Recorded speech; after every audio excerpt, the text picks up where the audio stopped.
The worst-case scenario for any skydiver is not hitting the ground at terminal velocity with your parachute fully packed. It's when your parachute fails to deploy at all, and you have no option but to become a human dart. That was the fate of Wolfie Foxlow, a cross-dresser from London who died in 2025 while attempting a charity skydive. The only problem was that Wolfie, 53, had been given a dodgy harness by the school. As he jumped from the plane with two other skydivers, he immediately began to slip out of it as it was not properly secured. The other two skydivers had to grab onto him to stop him from falling to his death.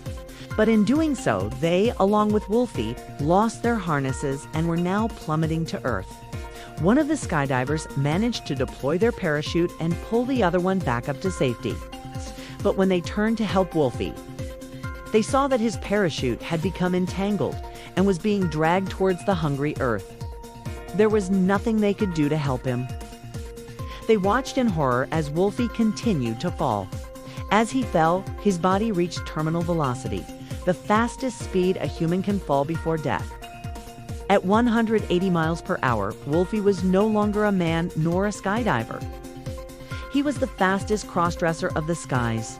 His body was now nothing more than a projectile hurtling towards the ground. Miraculously, he survived the fall and managed to land on a runway.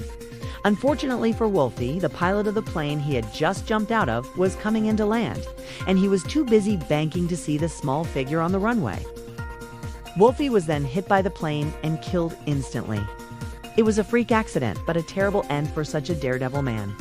Wolfie was a larger-than-life character who loved nothing more than dressing up in women's clothes and jumping out of planes. He had written a book about his exploits and had even appeared on television. So although we may never know what truly happened up there in the skies above Swindon that day, one thing is for sure, Wolfie died. Doing what he loved best, being off his nut and jumping out of planes whilst wearing a brazier and frilly knickers. He will be missed. Sort of.